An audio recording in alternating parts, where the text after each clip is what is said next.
Aloha, Maggie here. I want to share with you today some of the art supplies that I use when I create my art. That way, if you're thinking of signing up for a online live art class with me, you can have everything that you need and you can jump right in. So, first of all, the paper. I created these on Strathmore watercolor postcard. I find that this paper actually, while it's inexpensive, I quite like it. Of course, if you want to level up from there, Arches is the one to go with. Arches, whether it's hot press, which is smooth, or cold pressed, which has a little bit of texture to it, a bit more traditional, are both excellent. 140 pound is standard, but sometimes I go for thinner when I'm doing smaller pieces, especially on the hot press. And so you can play around with that. You can get large sheets, but actually the blocks are perfect. I'd say getting an 8x10 or 9x12 block is great for beginning, but you can go with smaller as well or bigger and then always tear it down when you feel like it. Then, what are we using to paint with? First of all, I start off with this contour a lot of times with black ink.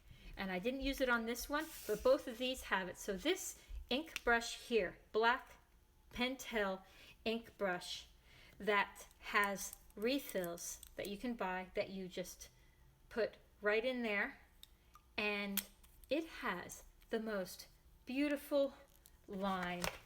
I really love this pen. It comes everywhere with me, and I usually even keep some of the refills in my purse and bags just so that I know I can always find one if I need to. And then the brush that I use this brush more than anything. If anything else, if I'm doing a big piece, I'll use something more. But the Aquash Pentel water brush. This is the size large. I don't bother with the smaller ones because even this one, the tip, is quite nice when I need something small. And they're inexpensive. They don't last forever, but you can always get a couple over time. And I just always have a few around. But get one to start, and that will work wonderfully. And then next, the paint. So my traditional paint that I use is watercolor. And I have a mixture of Daniel Smith in here, Blick, and maybe some Winsor Newton. Those are all excellent brands. The case itself I've had probably since I was a teenager, given to me as a kit, and I have been filling it with tubes, the colors that I want, again and again and again. They sell these exact same kits filled with Cotman color, which is the student grade of Winsor Newton, and they're all right for getting started for sure. I think getting one of these sets with those is a very economical way to begin, and they sometimes have other styles available. And so any of those with the Cotman is a wonderful way to begin, and then perhaps when you start running out of colors, you invest in tubes of the higher quality. And so what are the colors that I have? These are my cadmium yellows. I love having different types, light, medium, and then I think that's a deep, and then that's a lemon yellow there.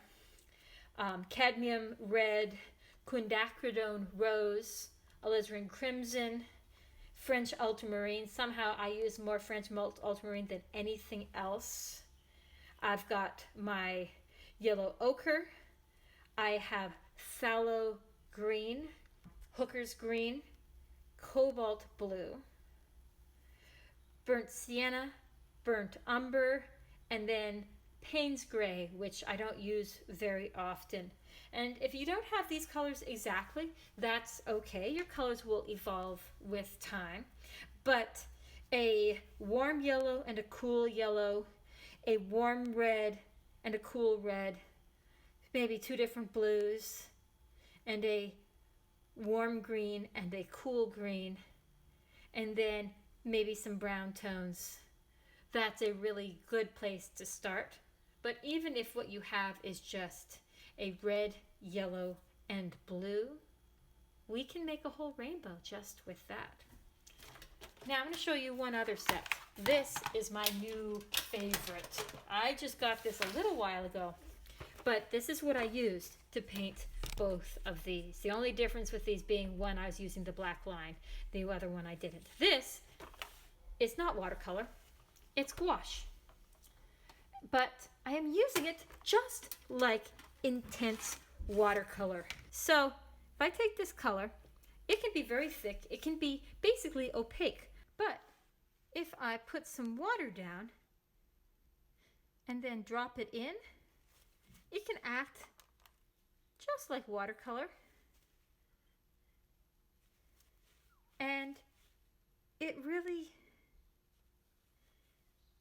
has so much vibrance in it that I love how it can be just like watercolor, but with an intensity that it's hard to find with regular watercolor. So Caran d'Ache Gouache Studio.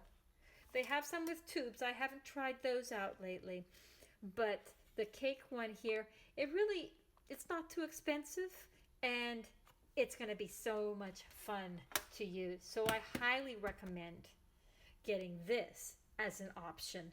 And you can paint with it like watercolor, and we can do the same lessons with people, whether they show up with this or something more like this. Oh, last things, paper towel. You always need a paper towel around, especially doing gouache, because see what I'm doing to clean my brush? That's how I change colors. Brush, now clean. So, let's make some art together.